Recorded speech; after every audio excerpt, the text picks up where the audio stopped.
God has joy and healing waiting for you. Hi there, kumusta ka?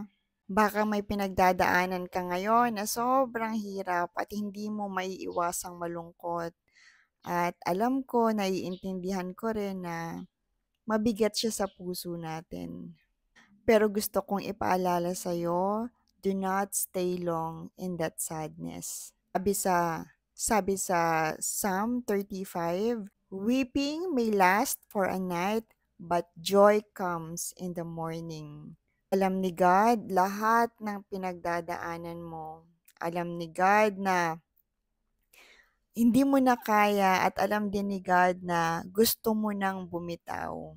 Alam mo, naniniwala ako na God is still holding your hands. God is still carrying you at this tough situation of your life.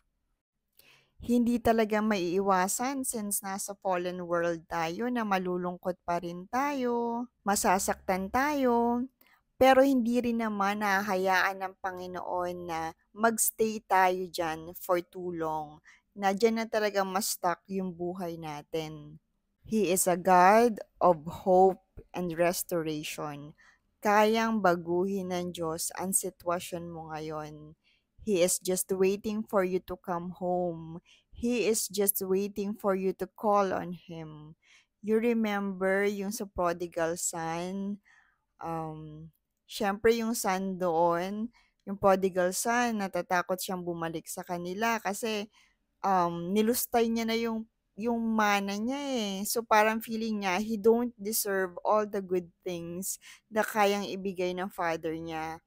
Pero ang maganda dun sa son, he has the humility to come home and talk to his father. At ako, palaging yun yung nare-remind ko rin sa sarili ko, eh, na kahit gaano pa kapalpak yung mga nagawa ko sa buhay, kahit gaano pa ako nagkulang, I cannot live alone without God.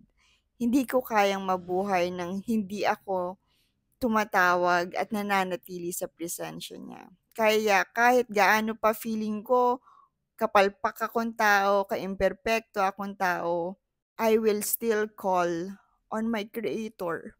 I will still call dun sa Savior ko, si Jesus Christ. Kasi I cannot live without Him, eh. And I really want hope and restoration in my life. And that's what He gave me the moment I call on Him. Alam nyo, God is just waiting for us. And He will welcome us with His loving arms.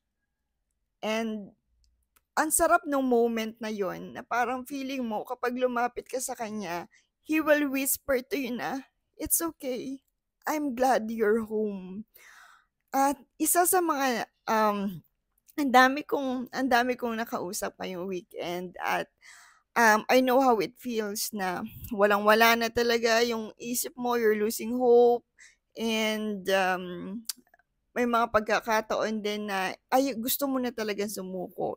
Pero may mga ilang messages na sobra ako na-touch kasi sabi nila when they started watching my videos, they felt like God is speaking to them. So at that moment, they prayed and some of them, they went to church.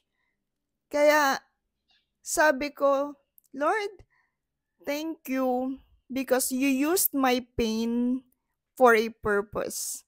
Yung pala yung purpose ng lahat ng naramdaman kong lungkot dati at pag-iisa because you want to use me all for your glory.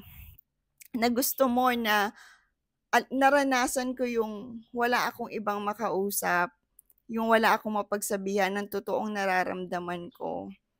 And you want to know your people na only you can give comfort, satisfaction, and the success that we're longing for in this earth. Uh, Kahit gaano pa kabigat yung nararamdaman mo, huwag kang magstay sa kalungkutan na yan. Dahil may Diyos na gumagawa ng himala na kayang baguhin ang buhay mo. Kayang baguhin ang sitwasyon mo kung tatawag ka lang sa Kanya.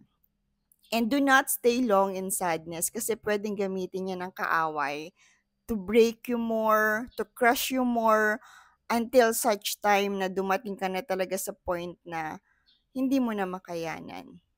God is a gracious God. He is merciful. He is waiting for you to call on Him. And He will embrace you with His loving arms, whispering to you, "My child, it's gonna be okay. I'm glad you're home. I still have great plan for your life. I am still making a way even if there seems to be no way." Kaya ibigay natin kay God lahat ng sakit, lahat ng takot, lahat ng pain, lahat ng pagkabalisa. Ibigay natin lahat yun kay God. Kasi siya ang tatapos ng lahat ng yun. Siya ang magbabago ng buhay mo. Siya ang magbibigay ng panibagong lakas, kagalakan, peace at kapahingahan sa buhay mo. Kaya kapit lang tayo, dasal pa tayo. God has joy and healing waiting for you. Napakaganda ng bukas na inihanda ng Diyos para sa'yo. May ginagawang kamangha-manghang bagay ang Diyos.